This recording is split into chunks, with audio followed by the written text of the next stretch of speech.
이번에 함께 나눌 책은 루신의 아큐정전입니다. 그 정신승리법이라는 이야기를 많이 들어보셨나요? 그 이야기를 통해서 많이 대중화되어져 있기도 하고 또 많이 알려져 있는, 한때 굉장히 유명했었죠. 박근혜하고 최순실 사건 있을 때도 JTBC에서 이 정신승리법이라고 하는 그런 이야기로 브리핑을 하기도 했었죠.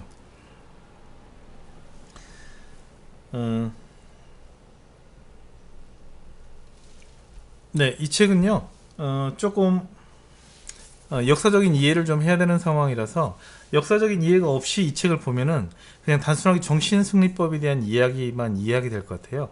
근데 사실은 정신승리법에 대한 이야기도 있지만 또 다른 이야기가 있거든요. 그 이야기가 혁명에 대한 이야기예요. 그래서 오늘은 두 가지 이야기를 같이 한번 나누겠습니다. 먼저 역사적인 배경을 좀 생각을 해보죠. 중국의 역사를 좀 이해를 해야 이 아큐정전을 이해하는 데 좀 도움이 될 것 같아요. 네, 역사적 배경을 알아야 되니까 역사적인 부분을 먼저 점검을 하고 나서 진행하도록 하죠. 중국하고 일본하고 전쟁이 났는데요. 그 전쟁을 다 청일전쟁이라고 하죠. 청일전쟁이라고 하는데, 그게 청일전쟁이 1894년에 일어났는데, 그게 우리나라 조선의 식민지, 조선의 지배권을 누가 가질 거냐라는 것에 대한 우열을 가리기 위해서 다툼이 일어났었고요. 일본이 일방적으로 이겼죠. 압승을 했는데, 압승을 하고 나니까 청이 굉장히 약해진 상태가 됐어요. 그래서 서구 열강들이 와서 침략을 더 많이 했죠. 이런 상황에서 의화단 운동이라는 것이 일어났는데요. 의화단 운동은 1990년에 중국 화베이 일대에서 일어난 운동인데, 뭐 정확히 얘기하자면 뭐 의화단은 반기독교적, 반그리스도교적 종교의 결사 운동, 반대 운동이죠.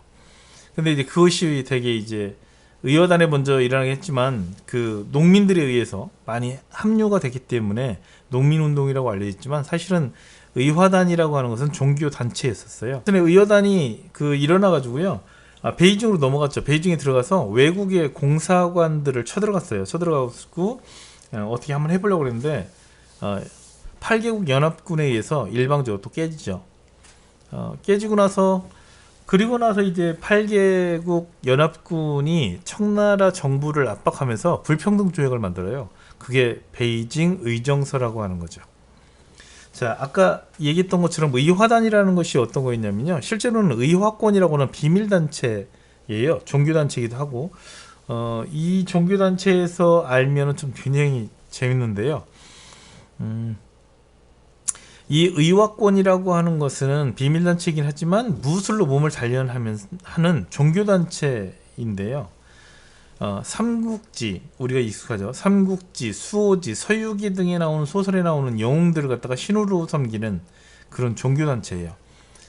이들은 100일 동안 공법을 익히고 주문을 외우면 물과 불에 다치지 않고 창이나 총알, 대포도 피할 수 있는 신통력을 얻게 되고, 그리고 이 연습을 400일 동안 하면 하늘을 날 수 있다고 믿는 그런 종교단체였어요.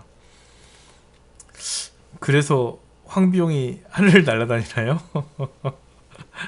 잘 모르겠습니다. 어선에 베이징 의정서가 체결된 다음에 중국에 대한 서구 열강들의 통치가 강화됐지만, 청나라 입장에서는 이것을 반대하거나 거부할 만한 힘도 없었죠. 이런 상황에서 저자 루신이 IQ 정전이라는 책을 적으면서 이 당시에 있었던 사건들에 대해서 이야기하고 싶어 해요. 그리고 그것이 있은 후에 1911년도에 신해혁명이 일어났는데, 이 신해혁명은 우리가 아는 것처럼 삼민주의를 기반으로 해서 진행됐던 운동이죠. 근데 이제 루신의 입장에서 봤을 때 그 삼민주의를 가지고 있던 신해혁명이라는 것이 아니었던 거예요. 아무리 봐도 이거는 자기가 생각했던 혁명이 아니었던 거죠. 그 부분에 대해서 조금의 내용을 훑어본 다음에 다시 한번 이야기하도록 하겠습니다. 이 악큐정전은요, 중국 교과서에도 들어가 있을 만큼 굉장히 유명한 책이고요. 그 다음에 영화로도 만들어졌는데요. 1982년에 영화로 만들어져서 125분 정도의 러닝 타임을 갖고 있는 거고요. 저도 봤는데요. 보통 이런 소설을 각색을 해서 영화를 만들면 본 내용하고 좀 많이 다른 경우가 있잖아요. 근데 악추정전은 내용 그대로 거의 뭐 비슷하게 거의 똑같이 만들었더라고요. 그래서 책을 안 보신 분들은 그냥 영화를 보셔도 될 것 같고요. 그래서 어사리 뭐 그만큼 중요한 책이기도 하고요. 그만큼 유명한 책이기도 해요. 루신이 그렇게 장편 소설을 쓴 적이 없어요. 이 정도 분량이 뭐 작잖아요. 얇잖아요. 이게 지금 중편. 그러니까 소설을 분량으로 따지면 장편 소설, 중편 소설, 단편 소설로 나누잖아요. 그 중에서 루신 같은 경우는 장편 소설을 한 편도 쓰지 않았고요. 유일하게 썼던 중편 소설이 이거예요. 나머지는 다 이제 단편 소설만 썼는데요. 어쨌든 간에 이 책이 그만큼 유명한, 그럼에도 불구하고 이렇게 그렇게 유명한 책이니까 한번 이야기를 한번 나눠보죠. 악큐정전에 대한 그 책 제목부터 먼저 한번 설명을 하자면요. 악큐가 사람 이름이고요. 정전이 무슨 뭐 백범일지 이런 것처럼 뭐 일대기 뭐 아니면 전기 뭐 이런 거와 비슷한 거예요. 악큐라는 사람인데요. 이 악큐라는 사람을 쓰면서 정전이라는 이름을 붙이는 게 어설프고 말이 안 맞는 것처럼 보일 만큼 악큐라는 사람이 아주 형편없는 사람이에요. 여기 등장인물이지만. 근데 왜 악큐 정전이라는 표현을 썼을까라는 고민이 되잖아요. 루시는 이 책을 통해서 두 가지를 얘기하고 싶었던 것 같아요. 중국인들을 얘기하고 싶었는데요. 중국인들이 정신승리법이라는 표현을 쓰면서 스스로 위로하고 정신 조작을 하면서 자기들이 잘했다고 생각하는 그런 어리석음을 지적을 하고, 또 하나는 신의 혁명을 통해서 순원이 추구했던 그 혁명이라는 것이 결국은 허구다. 결국 자기들 밥그릇 싸움이고 자신들의 권력을 위해서 만들어냈던 게 아니냐 라고 말하고 싶었던 게 아닐까 싶어요. 자, 그럼 왜 이름을 악큐정전이라고 했는지는 잠깐 내용을 보면서 체크를 하고요. 대개 중국인들이 갖고 있던 머리가 저렇게 황비용 같은 머리예요. 저걸 변발이라고 하는데, 변발머리는 앞머리를 다 자르고 뒤에만 묶은 이렇게 머리를 형태인데요. 청나라 그 시기에 대부분의 중국인들이 저런 변발을 했다고 그래요. 그래서 황비용을 생각하시면 쉬운데요. 황비용이 했던 그 머리 모양이 Q자하고 이제 비슷한 거죠. 옆에서 보는 모습을 한번 보실까요? 이렇게요. 이해가 좀 확실하게 되시나요? 그래서 Q자의 모양을 하고 있는 그 변발, 그러니까 변발을 갖다가 상징하기 위해서 악큐라는 이름을 만들어냈고요. 결국은 이제 루시는 이 악큐라는 인물을 통해서 중국인이 어떠한지, 그 다음에 중국인이 얘기했던 그 신의 혁명이라는 것이 결국 어떤 자세, 어떤 마인드로 신의 혁명을 일으켰는지, 결국 어떤 결과가 어떻는지를 이야기하고 싶고 고발하고 싶었던 것 같습니다. 이런 이해를 전제하고 이제 내용을 한번 들어가 보죠. 책의 전반적인 스토리는요, 악큐라는 사람이 등장해요. 악큐라는 사람이 등장하는데, 악큐라는 사람이 등장하고, 웨이장이라고 하는 시골 마을에 등장을 하는데요. 이 사람이 거의 뭐 또라이 수준이에요. 그러니까 굉장히 뭐 생각도 짧고 못 배우고 거지고 가난하고 그냥 그날그날 날품팔이로 뭐 겨우겨우 먹고 살아가는 그런 사회의 어떤 계층 중에서 따진다면 최하위, 가장 못 사는 그런 사람이죠. 설명했던 것처럼 그 아큐라는 사람이 중국인을 대변하는 거죠. 중국인의 그 당시에 중국인이 어떤 모습이었는지를 루시는 이 책을 통해서 적나라하게 드러내고 있는 셈입니다. 전체적인 얘기를 하자면요. 악큐라는 사람이 등장하는데 이 사람이 욕도 많이 먹고 창피하고 모욕당하고 맞고 막 굉장히 많은, 보통 사람으로서는 그렇게 사는 사람도 드물 것 같은 그런 삶을 사는데, 항상 정신승리법이라는 방법을 써가지고 자기가 이겼다고 당당한 그런 승리감에 돋치 살아요. 그러다가 나중에 뭐 그 여자가 필요하다는 생각이 들어서 여자한테 가서 뭐 그 자자고 얘기했다가 나중에 마을에서 욕 처먹고 또 왕따 당했다가 또 나중에 또 다시 뭐 혁명당에 가입하려고 노력했다가 또 퇴치당했다가, 그러다가 나중에 마지막 부분에 가면 또 총살당하죠. 그래서 죽어요. 그리고 그 내용, 그 상황들을 본 그 마을 사람들이 갖고 있는 생각들을 기록하면서 이야기가 마무리되는데요. 먼저 악큐정전에 나와 있는 정신승리법과 혁명당에 대한 전체 내용들을 한번 점검해 보도록 하지요. 자, 7페이지요. 내가 악큐에게 정전을 써줘야겠다고 생각한 것이 한두 해 된 게 아니다. 그러나 막상 쓰려다가도 마음이 흔들리는 것을 보면 내가 문장가가 못된다는 확실한 증거이리라. 대개 불우의 인물인 경우 정전은 불우의 문장력을 지닌 사람이 써왔다. 악큐가 형편없는 사람인데 지금 정전을 써줄 만큼 굉장히 대단한 사람인 양 설명하고 있죠. 네. 그러면 이 악큐가 어떻게 정신승리법 하는지 한번 봐보죠. 22페이지입니다. 악큐가 맞아요. 실컷 맞고 나서 돌아서면서 그 상황을 어떻게 이해하는지를 볼게요. 아들놈에게 맞은 셈이네. 요즘 세상이 정말 개판이라니까. 그러고 나서 그도 아주 만족스럽게 승리한 기분이 되어 돌아갔다. 이 정신승리법이에요. 맞았는데 뭐 아들놈 정도, 어린 놈한테 내가 맞았네, 뭐 아무것도 아니지 뭐 하면서 그냥 돌아가요. 근데 이 이야기를 들어요.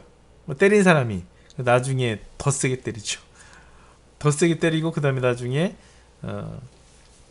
상황에 대해서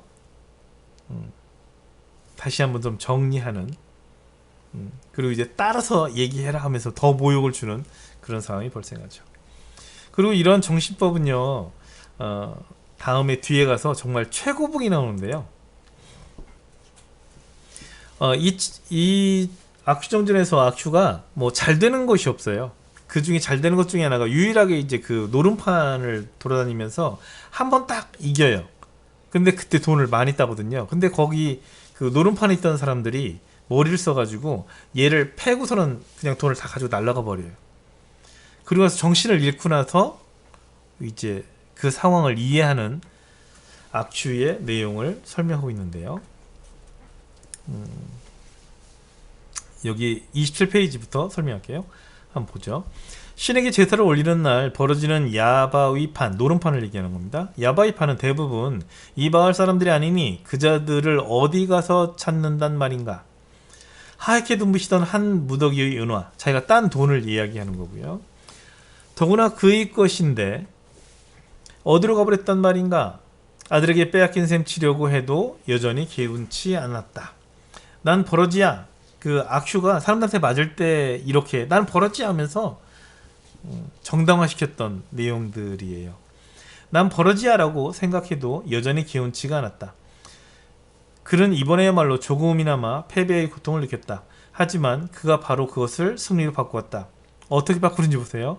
오른손을 들어 힘껏 자기 뺨을 연달아 2번 갈겼는데 얼얼하는 게 조금 아팠다. 때리고 나자 마음이 편안해지고 때린 사람이 자기이고 맞은 사람은 또 다른 자기인 것처럼 느껴지더니 조금 지나자 자기가 다른 사람을 때린 것처럼 여겨졌다. 참, 그제야 그는 만족스럽게 승리한 기분이 되어 자리에 누웠다. 그는 잠이 들었다. 완전 피크야, 피크. 정신승리법 최고봉.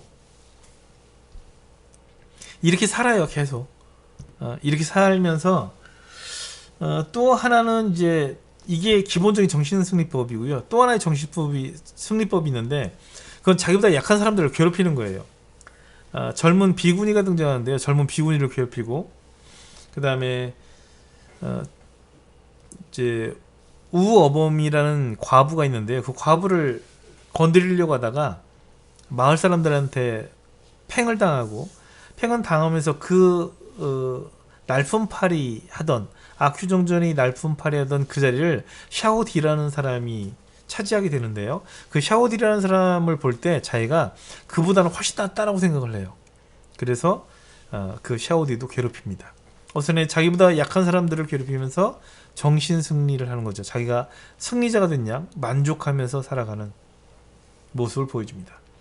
어선에 이렇게 지내다가 그 우어범이라고 하는 여자한테 한번 자자고 얘기해요. 여자에 관심이 생겨서 얘기를 하는데 이 일이 이제 전환점이 되는 거죠.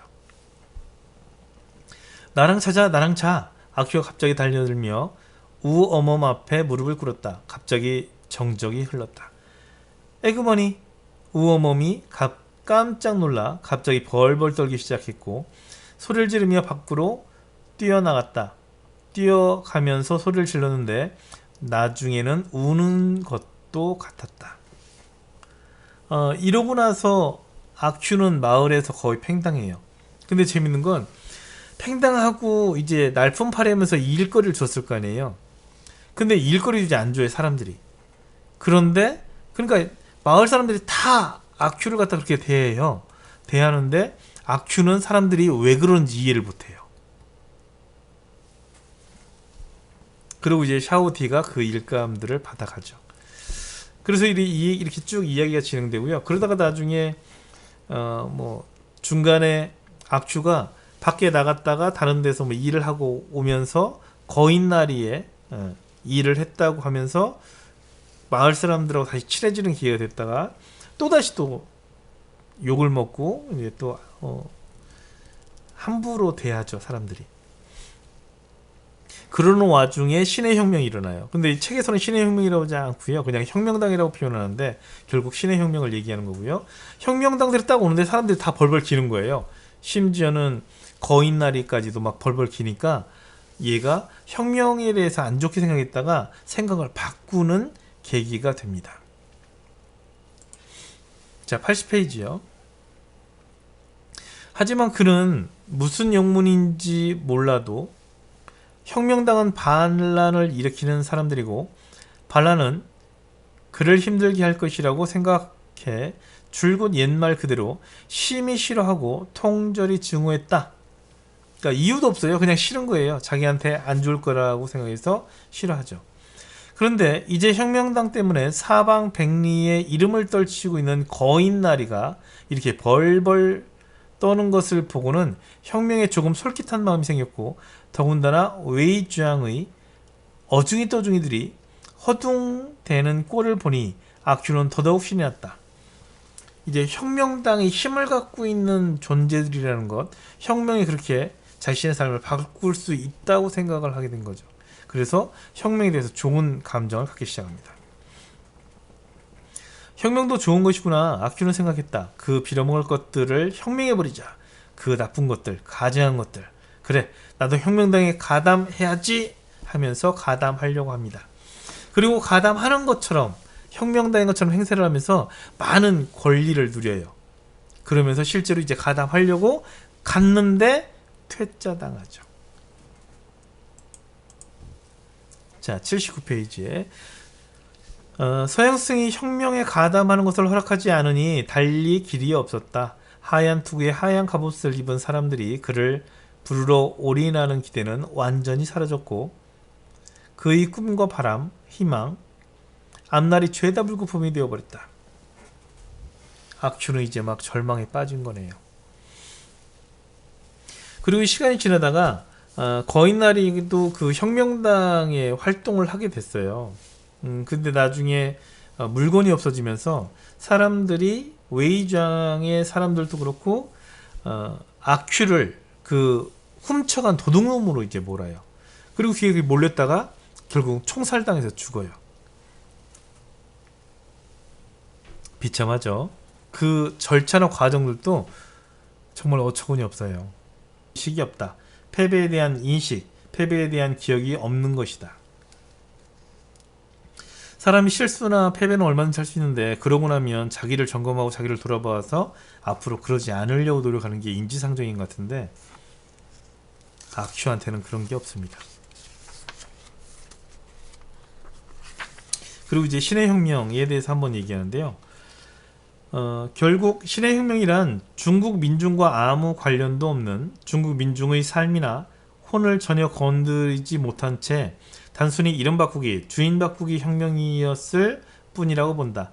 당시 중국 현실에 대한 루신의 비관적이고 절망적인 인식이 여실히 드러나 있다. 그러니까 루신은 참다운 혁명이라고 생각하지 않고요. 이게 잘못된 혁명이라고 생각을 했던 거죠. 뭐 말만 민주주의고 삼민주의 얘기했지만 아니었다고 판단하는 거죠. 뭐 이런 식의 혁명? 그걸 갖다가 이 사람은 악규식 혁명이라고 그래요. 자신의 이득과 자신이 뭔가 얻을 게 있어서 자신을 위해서 하는 혁명. 사회와 민족과 어떤 함께를 더불어를 위해서 하는 혁명이 아니라 악큐가 자기 자신을 위해서 혁명을 안 좋게 생각했다가 좋게 생각한 것처럼, 그리고 그래서 혁명당에 들어가려고 했던 것처럼 그런 혁명을 악큐식 혁명이라고 설명하고 있죠. 악큐식 혁명, 노예식 혁명이라는 지적이다. 주인만 대체됐을 뿐 예전의 주인 노예라는 지배 관계가 철폐된 것도 아니고 사람들의 의식은 여전히 낡은 사고와 낡은 이데올로기에 사로잡혀 있다는 점에서 그렇다는 것이다. 그런 혁명은 어떤 새로움도 없고 어떤 역사의 진보도 가져오지 못한다. 루시는 신의 혁명은 물론이고 중국의 역대 왕조 교체나 농민혁명 역시 2차원이었다고 본다.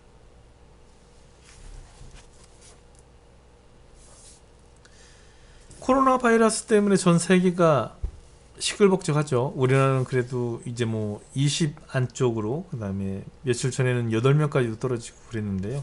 전 세계에서 우리나라가 제일 안정적이고 가장 잘 대처했다고 얘기하고, 이번에 21대 국회의원 선거도 잘 마무리했고, 그래서 전 세계가 다 놀라고 있는데요. 그런 와중에 일본이라는 나라를 보게 됐어요. 근데 일본 사람들이 굉장히 의식이 떨어지거든요. 수준도 떨어지고 비판 분석력도 굉장히 떨어지고요. 지금 다 얘기할 수 없지만 일본의 수준이 굉장히 떨어져요.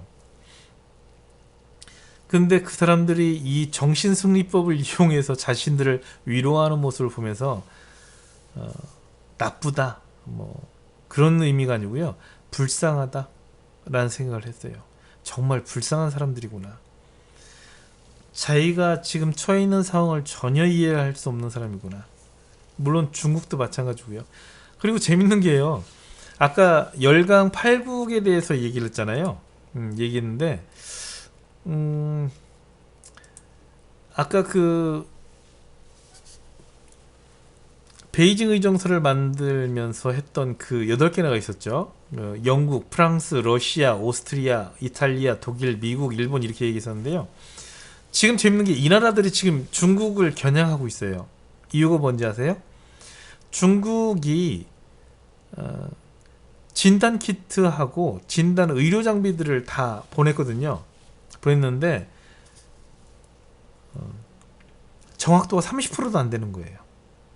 그래서 다 반환하고 다 리젝 시키고 그랬는데 정작 중요한 건 중국이 그거를 갖다가 다 변명하고 있다는 거죠.